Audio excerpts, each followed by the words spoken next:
আমার এত বড় ক্ষতি কেন করলো তোমরা? আমার এত বড় ক্ষতি কেন করলো? আমার স্বামীর ছিল তরে শোয়াই দিল, ওরা কোনো মানুষ না। আমার স্বামীর লুলা লাগটা করে দিত, তারপর আমরা এত বড় কষ্ট পাইতাম না। চিরতরে তারে ঘুম পাড়াই দিল, চিরতরে আমি কি করবো? 6 বছর ধরে আমার বাবা নিজের একটা ব্যবসা অনেক কষ্ট করে গড়ে তুলতে পারছে। এখন ওনারা চাচ্ছে যে এই দোকানটা, এই ব্যবসাটা ওনারা নিয়ে নিবে, আর মাসে 2 লাখ টাকা চাঁদা চাইছি। আর আমার বাবা বলছে যে আমি এত কষ্ট করে এইসব করছি আমার সন্তানের জন্য, আমি তো ওদের কেন দিব? সেই জন্য ওরা আমার বাবাকে হুমকি দিছে। আমার বাবা ভয় পায়, বিদায় দিয়ে বলছে কি তাড়াতাড়ি বাসায় আসবে, এটা বলে বের হয়েছে, আর আসতে পারেনি। কিভাবে 5 দিন রাস্তায় কিভাবে মারছে একটা মানুষকে কিভাবে মারি? চাপা দিয়ে তারপরে দুনিয়া থেকে বিদায় করে দেওয়া হচ্ছে। এ কোন যুগ? আইয়ামে জাহিলিয়াতের যুগে নারীরা জন্মগ্রহণ করলে যেভাবে পিতা তার সন্তানকে জীবন্ত কবর দিয়ে বিভিন্ন কায়দায় হত্যা করত, নিগৃহীত করত। জুলাই বিপ্লব কোনো ব্যক্তিকে চাঁদা দেওয়ার জন্য হয় নাই। জুলাই বিপ্লব কোনো ব্যক্তিকে বড়লোক বানানোর জন্য হয় নাই। জুলাই বিপ্লব কোনো সাধারণ নাগরিক থেকে শুরু করে বাংলাদেশের প্রেসিডেন্ট পর্যন্ত কোনো নাগরিকের বৈষম্য তৈরির জন্য জুলাই বিপ্লব হয় নাই। জুলাই বিপ্লব হয়েছে দেশের সমগ্র মানুষের, খেটে খাওয়া মানুষের অধিকার নিশ্চিত করার জন্য। 5ই আগস্টের পূর্বের দিকে যান, পায়ে স্যান্ডেল ছিল না, হাতে মোবাইল ছিল না, গায়ে জামা কাপড় ছিল না। এখন বিশাল বিশাল পোশাকাদি গাড়ি ঘোড়া নিয়ে চলতে গিয়ে নিজেকে প্রশ্ন করুন, আপনি কোন কোন জায়গা থেকে বেনিফিটেড হচ্ছেন এবং অনৈতিকতা কোথায় কোথায় করেছেন। বাংলাদেশের প্রত্যেকটি রাস্তা ঘাটে, এমনকি পার্কিং এ, এমনকি ছোট্ট একটা ভ্যান গাড়িতে পর্যন্ত বিভিন্ন ধরনের অন্যায় ভাবে 1 গ্রুপ 2 গ্রুপ 3 গ্রুপ চাঁদাবাজি করছে। এই চাঁদাবাজিকে কেউ একনলেজ করে রাজনীতি করবে, সেটার নাম কোনো সঠিক রাজনীতি হতে পারে না। না না, 1 পয়সার চাঁদা বাংলাদেশের কোন নাগরিক কোন জায়গায় দিবেন না, এই শপথ নিতে হবে। কোন জায়গায় চাঁদা দিব না, চাঁদাবাজদেরকে স্থান দিব না। চাঁদাবাজ আমার আপন ভাই হলেও তার সাথে সখ্যতা রাখবো না, কোন প্রকার অন্যায়ের সাথে আপোষ করবো না। এই সিদ্ধান্ত না নিতে পারলে আপনি যেমন দেশপ্রেমিক না, তেমনি আপনি রাজনীতি করার অধিকার। যারা জনতন নির্বাচন করতে চায়, অস্থিতিশীল পরিবেশ তৈরি করার মধ্য দিয়ে তারা সেই ঠুনকো নির্বাচনের আয়োজনে সরকারকে বাধ্য করার অংশ হিসাবে এই সমস্ত ষড়যন্ত্র চালাচ্ছে। মানুষ আন্দোলন করে সরকারের বিরুদ্ধে, আর আমাদের দেশের মানুষ এখন একটা দল ক্ষমতায় আসতে পারে এই আতঙ্কে তাদের বিরুদ্ধে এখন এই পতনের আন্দোলন। এটা পৃথিবীর ইতিহাসে কোথাও পাওয়া যাবে না। আপনারা গিনিস বুকে আপনাদের নাম লিখিয়ে ফেলেছেন। আপনারা বড় দল, অনেক বড় জায়গায় পৌঁছে গিয়েছেন। আপনারা ক্ষমতায় যাবেন না তার আগেই জনগণ আপনাদের পতনের জন্য রাস্তায় নেমে গতকাল রাতে গোটা দেশ বিক্ষোভে পরিণত হয়েছে। আসসালামু আলাইকুম রহমতুল্লাহ। দর্শক, সোহাগ হত্যাকে কেন্দ্র করে বিএনপির বিরুদ্ধে কঠিন হুঙ্কার দিয়েছেন বিএনপি নেতা ডক্টর ফয়জুল হক এবং জামাত নেতা ডক্টর শফিকুল ইসলাম মাসুদ কড়া জবাব দিয়েছেন এই বিএনপিকে উদ্দেশ্য করে। এই ঘটনাটি ঘটে বুধবার, আর ভিডিওটি ভাইরাল হয় শুক্রবার। আর এই শুক্রবারের পর থেকে, ভাইরাল হওয়ার পর থেকে বিএনপি দাবি করেছে এটা চাঁদাবাজির ঘটনা নয়, তার সাথে ব্যবসার নাকি কোনো কন্দল ছিল। অথচ সেই সোহাগের স্ত্রী এবং তার ছেলে মেয়ের কথা দ্বারা প্রমাণিত হয় যে এটা আসলে ব্যবসায়িক কন্দল ছিল না। তার ব্যবসাটাকে আত্মসাৎ করতে চেয়েছিল এবং কি লাস্টে প্রতি মাসে 2 লক্ষ টাকা চাঁদা দাবি করেছিল। সেই চাঁদার টাকা এবং ব্যবসাকে হস্তান্তর, মানে তার ব্যবসা প্রতিষ্ঠানটাকে তারা কেড়ে নিতে চেয়েছিল। এটার অস্বীকৃতিতে জানাতে তার উপরে নির্মম নির্যাতন করে তাকে হত্যা করা হয়। তো প্রথমে আসি আমরা ওনার স্ত্রী এবং তার ছেলে মেয়ে কি সাক্ষাৎকার দিয়েছে, সেখানে তিনি কি কথা বলেছেন সোহাগ সম্পর্কে। আসলে কি এটা ব্যবসার কন্দল ছিল, না এটা আসলে চাঁদাবাজির ঘটনা ছিল? 6 বছর ধরে আমার বাবা নিজের একটা ব্যবসা অনেক কষ্ট করে গড়ে তুলতে পারছে। এখন ওনারা চাচ্ছে যে এই দোকানটা, এই ব্যবসাটা ওনারা নিয়ে নিবে, আর মাসে 2 লাখ টাকা চাঁদা চাইছি। আর আমার বাবা বলছে যে আমি এত কষ্ট করে এইসব করছি আমার সন্তানের জন্য, আমি তো ওদের কেন দিব? সেই জন্য ওরা আমার বাবাকে হুমকি দিছে। আমার বাবা ভয় পায়, বিদায় দিয়ে বলছে কি তাড়াতাড়ি বাসায় আসবে, এটা বলে বের হয়েছে, আর আসতে পারেনি। কিভাবে 5 দিন রাস্তায় কিভাবে মারছে একটা মানুষকে কিভাবে মারি? আমার এত বড় ক্ষতি কেন করলো তোমরা?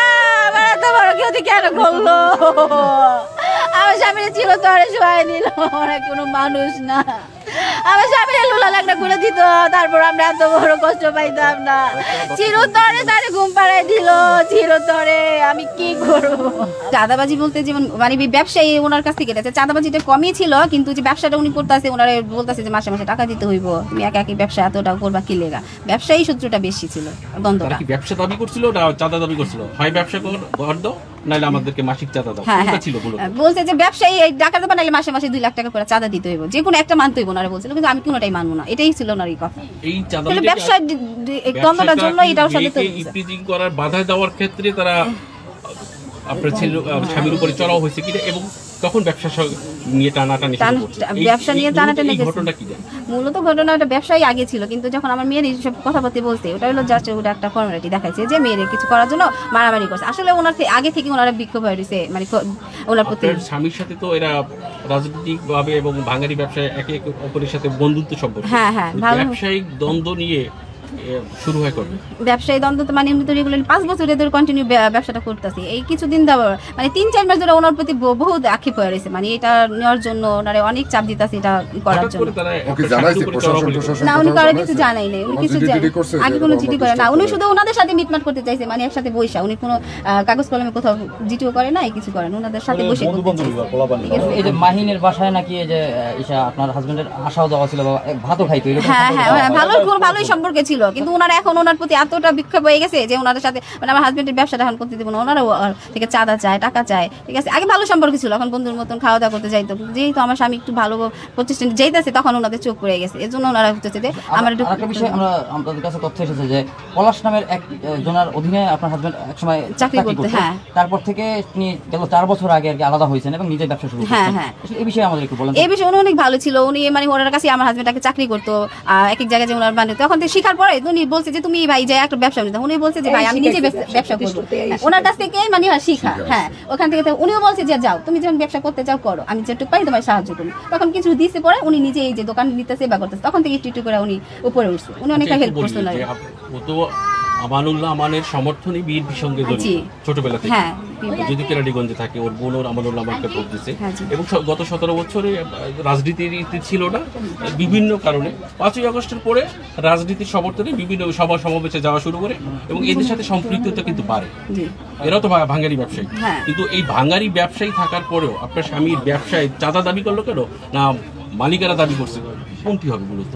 চাঁদাবাজি বলতে যেমন মানে ব্যবসায়ী ওনার কাছ থেকে গেছে, চাঁদাবাজিটা কমই ছিল, কিন্তু যে ব্যবসাটা উনি করতেছে ওনারা বলতেছে যে মাসে মাসে টাকা দিতে হইব, তুমি একা একই ব্যবসা এতটা করবা কি লেগা, ব্যবসায়ী সূত্রটা বেশি ছিল দ্বন্দ্বটা। কি ব্যবসা দাবি করছিল না চাঁদা দাবি করছিল? হয় ব্যবসা কর দাও, নাহলে আমাদেরকে মাসিক চাঁদা দাও, হ্যাঁ কোনটা ছিল বলো? বলছে যে ব্যবসায়ী এই ডাকাতে বানাইলে মাসে মাসে 2 লাখ টাকা করে চাঁদা দিতে হইব, যে কোনো একটা মানতে হইব ওনারা বলছিল, কিন্তু আমি কোনোটাই মানবো না, এটাই ছিল ওনার কথা। দর্শক এখানে তার স্ত্রী এবং তার ছেলে মেয়ের কথা দ্বারা প্রমাণিত হয় যেটা আসলে ব্যবসার কন্দল ছিল না, এটা ছিল চাঁদাবাজির ঘটনা। ওনারা চাচ্ছে বিএনপি এখান থেকে মানে বিএনপির অবস্থা এই যে ঘটনা থেকে কেন্দ্র করে বিএনপির আসলে ভাঙন সৃষ্টি হয়েছে। হাজার হাজার কয়েকজন এ পর্যন্ত 14-15 জন ছাত্র দলের নেতা দল থেকে পদত্যাগ করেছে। এই ঘটনাটা যখন অন্যদিকে মোড় দিচ্ছে, তারা কিন্তু ঘটনাটা এইভাবে মোড় দিয়েছে যে এটা আসলে চাঁদাবাজির ঘটনা ছিল না, এটা ছিল আসলে ব্যবসায়িক কন্দল। সেটা তো প্রমাণ হয়েছে যে আসলে এটা ব্যবসায়িক কন্দল ছিল। এখন বিএনপি নেতা ডক্টর ফয়জুল হক এই বিএনপিকে উদ্দেশ্য করে এবং জামাত নেতা ডক্টর শফিকুল ইসলাম মাসুদ দারুণ বক্তব্য দিয়েছেন। পাথর মেরে মানুষের উপরে বিভৎস হত্যা, এটা কোনো বাংলাদেশের শিষ্টাচার, রাজনীতির শিষ্টাচার হতে পারে না। আমরা দেখেছি লগি বৈঠার সেই হুকুমদাতা শেখ হাসিনার নির্দেশে 2006 সালে 28শে অক্টোবর লগি বৈঠা দিয়ে মানুষের উপরে হত্যা করা হয়েছে, নৃত্য করা হয়েছে। আমরা তার প্রতিবাদ করেছিলাম গত 16 বছর। আজ আবার বিএনপির নাম করে একটি দলের কিছু সদস্য তারা আজকের চাঁদাবাজির নাম করে চাঁদা তোলার জন্য মানুষের উপরে হত্যার লেলি খেলায় মেতে উঠেছে। এটা কোনো রাজনৈতিকভাবে মেনে নেওয়ার যেমন স্থান নেই, বাংলাদেশের সমাজনীতিতে রাজনীতিতে মেনে নেওয়ার কোনো সুযোগ নেই। যে দলেরই হন, যে মতেরই হন, যে আদর্শের হন, প্রতিপক্ষ কোনো ব্যক্তিকে ঘায়েল করতে গিয়ে পাথর দিয়ে তারপরে তার উপরে নৃত্য করে হত্যা করা, এটা চরম বিভৎস একটি রাজনৈতিক নমুনা ছাড়া আর কিছুই হতে পারে না। প্রিয় দেশবাসী, আপনারা দেখেছেন মিটফোর্ডের সামনে একজন ব্যবসায়ীকে চাঁদা না দেওয়ার কারণে তার উপরে অমানুষিক নির্যাতন করে যুব দলের কয়েকজন সদস্য সেখানে দিবালোকে প্রকাশ্যে সামনে তার উপরে হত্যাযজ্ঞ চালিয়েছে, যেটা বাংলাদেশের প্রত্যেকটি নাগরিককে কাঁদিয়েছে। এবং এই বিভৎস চিত্র দেখে বাংলাদেশের সমগ্র রাজনৈতিক দল আজকের ফুঁসে উঠেছে। দল যত বড়ই হোক, সংগঠন যত বড়ই হোক, পাগড়ি মাথায় দিয়ে রাজনীতি করুক, কিংবা ইসলামী দল নাম দিয়ে রাজনীতি করুক, কিংবা জেনারেল অন্য কোনো দলের রাজনীতি করুক, মানুষকে হত্যা করা, মানুষের উপরে নৃত্য করা, মানুষের লাশের উপরে তারপরে বর্বরচিত কর্মকাণ্ড করা, এটা কোনো আদর্শবান রাজনীতির চরিত্র হতে পারে না। 5ই আগস্টের জুলাই বিপ্লব হয়েছে বাংলাদেশের মানুষের মুক্তির জন্য। জুলাই বিপ্লব হয়েছে বাংলাদেশের মানুষের স্বাধীনতার জন্য। জুলাই বিপ্লব কোনো ব্যক্তিকে চাঁদা দেওয়ার জন্য হয় নাই। জুলাই বিপ্লব কোনো ব্যক্তিকে বড়লোক বানানোর জন্য হয় নাই। জুলাই বিপ্লব কোনো সাধারণ নাগরিক থেকে শুরু করে বাংলাদেশের প্রেসিডেন্ট পর্যন্ত কোনো নাগরিকের বৈষম্য তৈরির জন্য জুলাই বিপ্লব হয় নাই। জুলাই বিপ্লব হয়েছে দেশের সমগ্র মানুষের, খেটে খাওয়া মানুষের অধিকার নিশ্চিত করার জন্য। কিন্তু আজকের কিছু কিছু ব্যক্তি আজকের বড় বড় রাজনৈতিক দলগুলোর নাম ব্যবহার করে তারপরে সেই জায়গায় এই ধরনের অপকর্ম করে আজকের রাজনীতিকে কলুষিত করছে, যেটার বিরুদ্ধে পূর্বেও ছিলাম, এখনো আছি, ভবিষ্যতেও থাকবো। বাংলাদেশের কত বড় জাহিলিয়াত একটি দেশ এখন চলছে। যেই মুহূর্তে বাংলাদেশের একজন সাধারণ নাগরিক নিরাপত্তা বেষ্টনীর মধ্যে থাকবে, সেই মুহূর্তে একজন ব্যক্তি ব্যবসা বাণিজ্য করবে, আজকে তাকে ব্যবসা বাণিজ্য স্বাধীনভাবে করতে না দিয়ে উল্টো তাকে পাথর চাপা দিয়ে তারপরে দুনিয়া থেকে বিদায় করে দেওয়া হচ্ছে। এ কোন যুগ? আইয়ামে জাহিলিয়াতের যুগে নারীরা জন্মগ্রহণ করলে যেভাবে পিতা তার সন্তানকে জীবন্ত কবর দিয়ে বিভিন্ন কায়দায় হত্যা করত, নিগৃহীত করত, সেই সময় যেভাবে ইসলাম আসার পূর্বে তখন যেভাবে বিভৎস একটি মক্কা মদিনা সহ পৃথিবী ছিল, সেরকম একটি পৃথিবীকে আজও দেখতে হবে, এটা কোনোদিন মেনে নেওয়া যায় না। আমি তীব্র ভাষায় নিন্দা জানাই। আমি এটাকে কোনো ব্যবসা মনে করি না। চাকরি করেন, টাকা ইনকাম করেন, নৈতিকতার মাধ্যমে রাজনীতি করেন, মানুষের কাছে চাঁদা উঠানো, দোকান ব্যবসা বাণিজ্য থেকে চাঁদা উঠানো, রাস্তাঘাটে পার্কিং এর নামে চাঁদা উঠানো, হোটেল রেস্তোরাঁয় চাঁদা উঠানো, এটা কোনো রাজনীতির চরিত্র হতে পারে না। সে যেভাবে হোক না কেন, চাঁদা দিয়ে আমরা বাংলাদেশের রাজনীতি করব, এটা কেমন রাজনীতি? রাজনীতি হবে স্বচ্ছ, রাজনীতি হবে একেবারে স্পষ্ট, রাজনীতি হবে জনকল্যাণে, রাজনীতি হবে নিজ পকেট থেকে। রাজনীতিতে আমাদের ভুল থাকবে, কিন্তু সেই ভুল এই ভুল করলে হবে না যেই ভুলের প্রত্যেকটি জায়গায় জনগণের রক্ত চুষে চুষে খাওয়া ভুল, সেই ভুল করলে রাজনীতিতে টিকে থাকা যায় না। প্রিয় ভাইরা আমার, হৃদয় কাঁদিয়েছে কতগুলো দালালদের কারণে বাংলাদেশ আজকে নিমজ্জিত হচ্ছে। আজকের এই বাংলাদেশ কোন পথে যাচ্ছে, সেই দালালদের কারণে আমরা এখন হুঁশ হারিয়ে ফেলেছি। এরা আবার নাম বিক্রি করে করে 5ই আগস্টের পূর্বে যারা বাংলাদেশের কোনো কাজে ছিল না, যারা বাংলাদেশের কোনো আন্দোলন সংগ্রামে নেতৃত্ব দেয়নি, জুলাই বিপ্লবের জন্য যাদের বিন্দুমাত্র অবদান নেই, সেই সকল দালালরা এখন এসে বিভিন্ন পার্টির মধ্যে ঢুকে প্রবেশ করে তারপরে তারা এখন দেশটাকে ধ্বংস করতে চায়।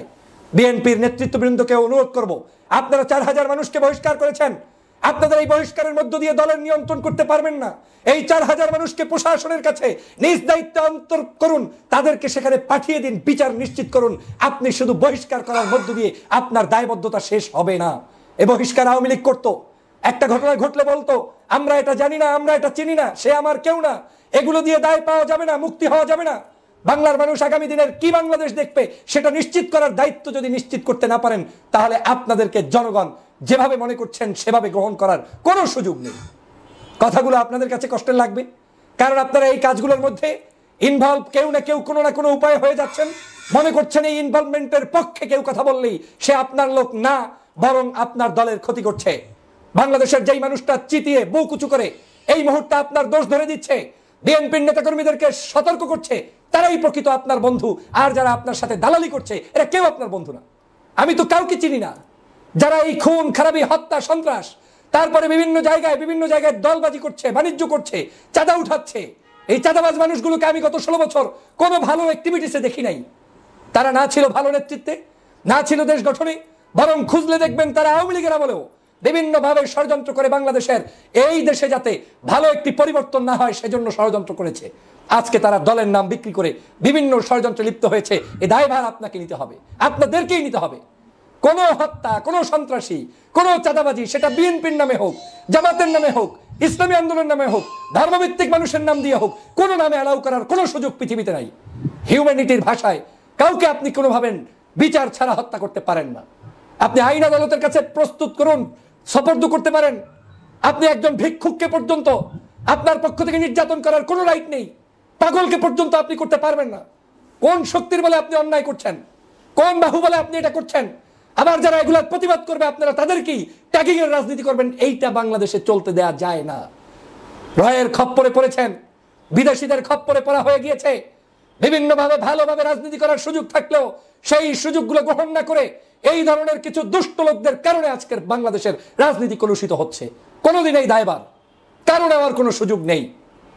প্রিয় বন্ধুরা আমার, এই বিভৎস চিত্র শেখ হাসিনা তৈরি করে গিয়েছে, শাপলা চত্বর ঘটিয়েছে, আপনার বাংলাদেশের মানুষদের উপরে জুলুম করেছে, অত্যাচার করেছে, রিমান্ড নিয়েছে, রিমান্ডের নামে মানুষদেরকে হত্যা করেছে, আপনার বিভিন্ন জায়গায় র্যাপ দিয়ে ক্রস ফায়ার দিয়েছে, আয়নাঘর তৈরি করে মানুষদেরকে ধ্বংস করেছে, হত্যা করেছে।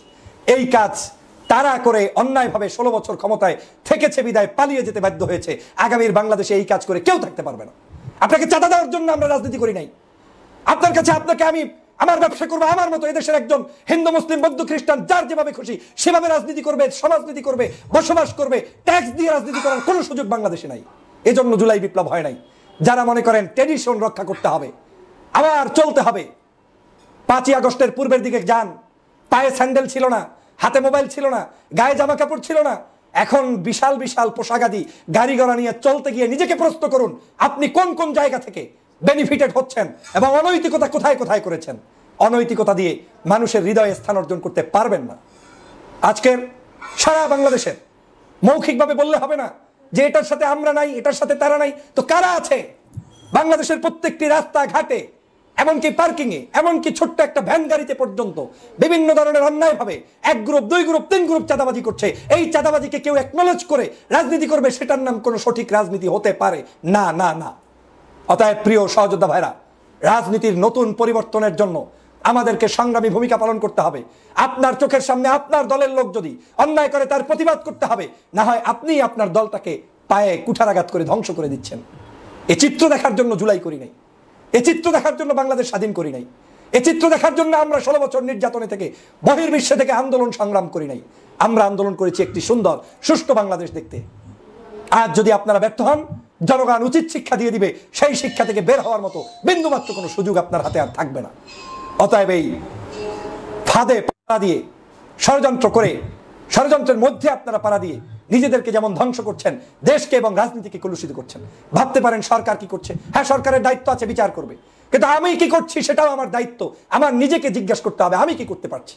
আমি যদি এখনই নিয়ন্ত্রণ করতে না পারি আমার কর্মীকে, আমার নেতাকে, তাহলে আমি কিভাবে রাষ্ট্র পরিচালনা করতে গিয়ে নিয়ন্ত্রণ করব, সে প্রশ্ন আমাকে সবার আগে করতে হবে। মানুষের সমালোচনাগুলোকে গ্রহণ করার মানসিকতা থাকতে হবে। অসভ্য অগণতান্ত্রিক রাজনীতি থেকে বের হয়ে আসতে হবে। শিক্ষিত মানুষজনদেরকে স্থান দিতে হবে, ভদ্র মানুষদেরকে নিয়ে পথ চলতে হবে।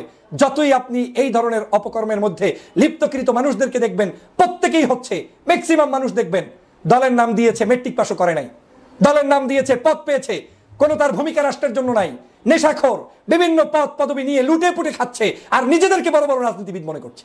আর যারা 5ই আগস্ট সংগঠিত করেছে, যারা 5ই আগস্টের জন্য জীবন দিয়েছে, যারা দেশটার জন্য লড়াই করে যাচ্ছে, তারা হয়ে যাচ্ছে বিভিন্ন রাজনীতির ট্যাগিং এ। কেউ হয়ে যাচ্ছে আপনার জামাতি, কেউ হয়ে যাচ্ছে শিবিরি, কেউ হয়ে যাচ্ছে হেফাজতি, কেউ হয়ে যাচ্ছে হুজুরি, কেউ হয়ে যাচ্ছে দেশ বিরোধী, আর ওই কিছু দুষ্ট চক্রের লোক তারা হয়ে যাচ্ছে দেশপ্রেমিক। এ কারণেই আজকের এই বাংলাদেশের এই কঠিন পরিস্থিতির মধ্যে পড়তে হচ্ছে। আমি তীব্র ভাষায় নিন্দা জানাই। শুধু বিচার করলে হবে না, সারা বাংলাদেশ থেকে সমগ্র প্রকার 1 পয়সার চাঁদা বাংলাদেশের কোন নাগরিক কোন জায়গায় দিবেন না, এই শপথ নিতে হবে। কোন জায়গায় চাঁদা দিব না, চাঁদাবাজদেরকে স্থান দিব না, চাঁদাবাজ আমার আপন ভাই হলেও তার সাথে সখ্যতা রাখবো না, কোন প্রকার অন্যায়ের সাথে আপোষ করবো না। এই সিদ্ধান্ত না নিতে পারলে আপনি যেমন দেশপ্রেমিক না, তেমনি আপনি রাজনীতি করার অধিকার রাখেন না। চোখে আঙ্গুল দিয়ে বিএনপি দোষ করলে বিএনপির সামনে বলতে হবে, জামাত দোষ করলে জামাতের সামনে বলতে হবে। সেই মানসিকতা পোষণকারীরাই একমাত্র দেশপ্রেমিক এবং দেশের নাগরিক। না হয় এই দেশ আগামীতে কোনোদিন ভালো পথে যাবে না, যাবে না, যাবে না। অতএব সকল প্রকার ষড়যন্ত্রবাদীদের ব্যাপারে সতর্ক হন, সকল প্রকার অন্যায়কারীদের ব্যাপারে সজাগ হন, সকল প্রকার দুষ্টদের কাছ থেকে দেশকে রক্ষা করুন। মানুষকে এভাবে অন্যায়ভাবে হত্যা করে রাজনীতিতে টিকে থাকা যাবে না, এই রাজনীতি করতে দেয়া যাবে না। যারা করবে তাদের বিরুদ্ধে আপনি সম্মুখ যোদ্ধা হিসেবে ভূমিকা পালন করবেন। এই দেশটাকে ওদের হাতে আর ছেড়ে দেওয়া যায় না। পার্শ্ববর্তী দেশ বসে বসে ষড়যন্ত্র করছে, এখন ঐক্যমত গঠন করতে হবে, জাতীয় ঐক্যবদ্ধ হতে হবে।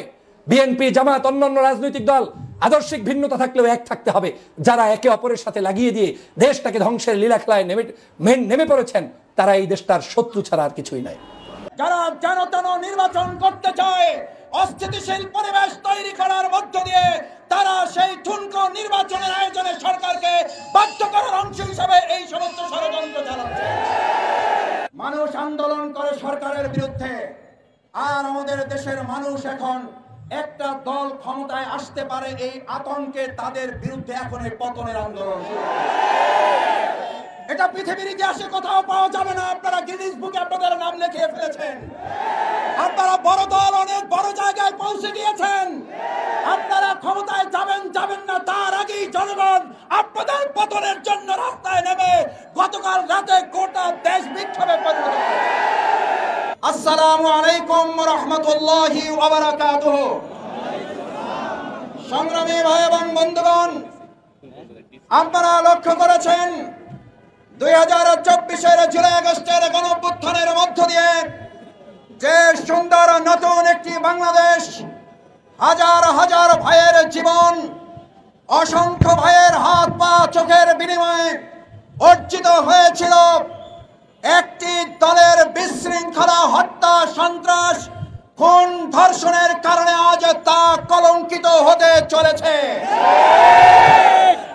এরকম একটি পরিস্থিতিতে বাংলাদেশ জামাত ইসলামী দায়িত্বশীল সংগঠন হিসাবে জনগণকে সাথে নিয়ে জুলাই আগস্টের গণঅভ্যুত্থান, বিগত 15.5 বছর লড়াই সংগ্রামে আন্দোলনে পরীক্ষিত সংগঠন বাংলাদেশ জামাত ইসলামী ঘরে বসে থাকতে পারে না।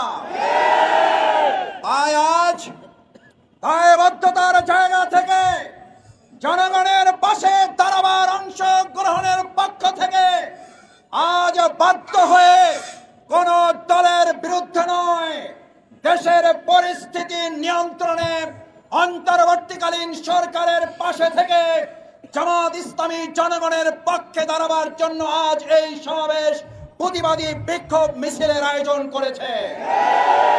আমাদের এই প্রতিবাদ, আমাদের এই বিক্ষোভ কোন দলের বিরুদ্ধে নয়, আমাদের প্রতিবাদ হত্যার বিরুদ্ধে, আমাদের প্রতিবাদ ধর্ষণের বিরুদ্ধে, আমাদের প্রতিবাদ চাঁদাবাজের বিরুদ্ধে, আমাদের প্রতিবাদ সন্ত্রাসের বিরুদ্ধে।